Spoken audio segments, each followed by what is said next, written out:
Pinjaman bank kena reject. Pinjaman mara pun kena reject. Pinjaman tekun pun tak dapat. So nak buat apa? Apa yang nak buat? Nak pinjam kat siapa sekarang? Okey. Baru-baru ni ada satu komen lah dalam satu grup saya tengok. Dia kata dia perlukan duit lebih kurang RM50,000. Kan? Dia kata dia nak pinjam daripada siapa-siapa dalam grup tu lah. So, dia punya cara dia kata pinjam dulu 50, lepas tu dia akan pulang balik bila projek siap. Lepas tu dia akan bagilah, dia panggil keuntungan lah dalam 10% ke 20% daripada apa? Keuntungan dia lah, daripada RM50,000 dia pinjam. Alright. Hari ni saya nak bagi pandangan saya lah.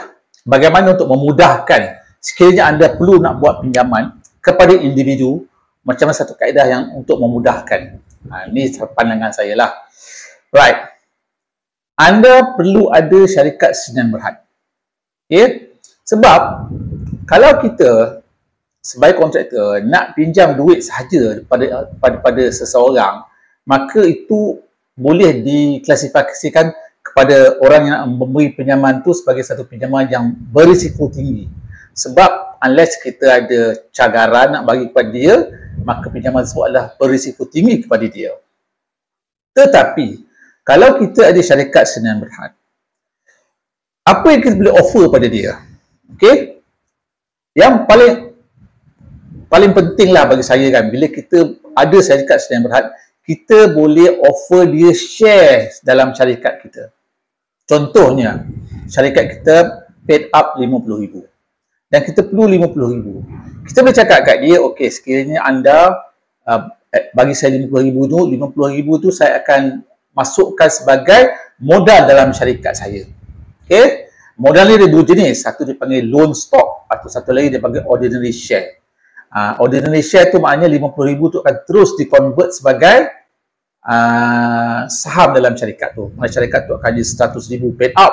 Tapi kalau loan stock, syarikat tu meminjam kepada individu tersebut dan sekiranya individu tersebut tidak bayar pinjaman tersebut mengikut terma-terma dia, maka pinjaman tersebut akan ditukar kepada share dalam syarikat tersebut. Itulah namanya loan stock. Jadi bila kita approach seseorang peminjam dengan kaedah ni, dia lebih yakin bahawa dia akan dapat pulangan dalam syarikat tersebut.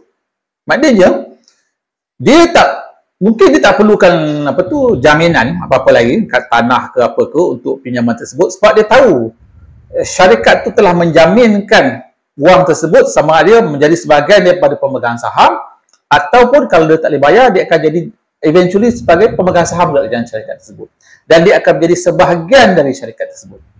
Jadi inilah satu cara yang bagi saya memudahkan untuk buat pinjaman kepada individu tertentu yang berminat untuk terlibat dalam industri pembinaan tanpa memberi risiko yang tinggi pada orang tersebut.